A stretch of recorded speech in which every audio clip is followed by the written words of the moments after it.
ఎలా ఉంది కాంగ్రెస్ ప్రభుత్వం రేవంత్ రెడ్డిది? ఎట్లుందో తెలియదు మనకు. మంచిగానే ఉంది, ఇప్పుడు జరిగేది అయితే మంచిగానే ఉంది. మంచిగానే ఉందా? ఇప్పుడు జరిగేది మంచిగానే ఉంది. ఇక ముందు తెలియదు కానీ ఇప్పుడు అయితే మంచిగా ఉంది. మంచిగానే ఉందా? అన్నీ వస్తున్నాయా మీకు? పెన్షన్ వస్తుందా? పింఛన్ వస్తుంది మాకు, అప్పటి నుంచే వస్తుంది. ఓకే. మరి ఇంకా పాడితే అయితే ఏమవుతుంది? ఇక ఓటు అయితే ఇక ఎవ్వరు ఇష్టం అంటే గలకేస్తాం కానీ చెప్పలేదు. డబ్బులు ఇస్తున్నారంటగా అందరూ?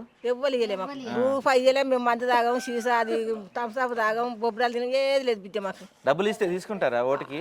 ఇస్తే తీసుకుంటాం. మరి తీసుకున్న వాళ్ళు కొట్టేస్తారా? ఎవ్వరు పడితే వాళ్ళకి మా ఇష్టం ఉన్న వాళ్ళకి వేస్తాం. డబ్బులు మాత్రం అందరూ తీసుకుంటాం. మరేం భయమా?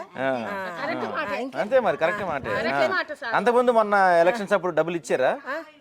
అప్పుడా ఇచ్చారు 2,000 ఇచ్చారు.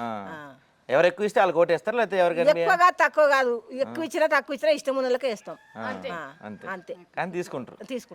తప్పు కాదు మరి, ఏం తప్పు కాదు. ఇంటికి వచ్చినా వెళ్ళగొడతామా? పైసా ఆశ.